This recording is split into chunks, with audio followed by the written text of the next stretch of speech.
We know that summer students pretty much were following the strike day to day because it had a huge intrinsic effect on their lives, but for new students, for students who are just coming in the fall who aren't 100% sure what's going on with the strike, we're here to provide an update.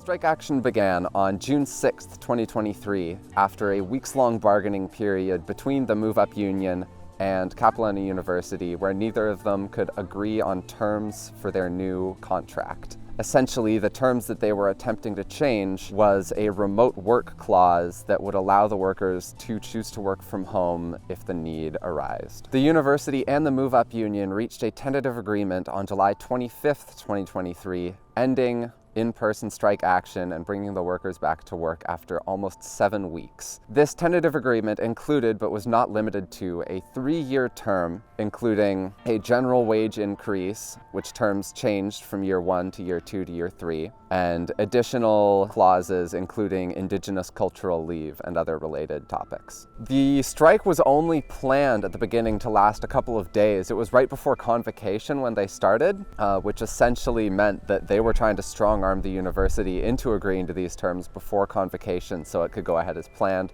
That didn't happen, and over the next several weeks it turned from fighting for these new things to be added to the collective agreement to kind of self-protection in a way that the workers from MoveUp that were on strike did not want to be held responsible or to be punished for actions they took during the strike. Personally, I don't think the involvement of students would have made much of a difference, if at all, in strike proceedings or how long the strike was going to last.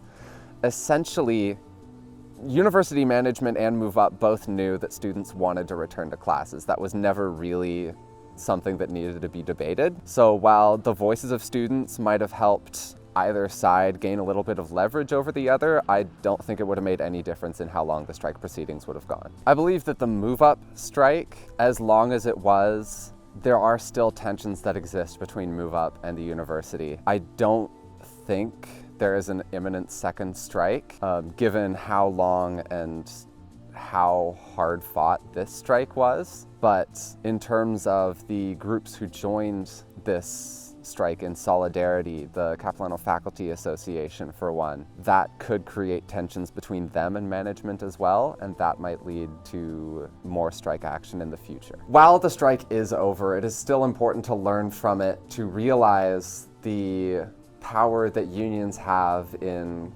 university governance and in corporate governance in general, and to understand the lasting effect that these strikes have on the unions themselves, on university management, on the relationships between the two, and how unions can and will fight for a better working environment for their employees and for more fairness from upper management.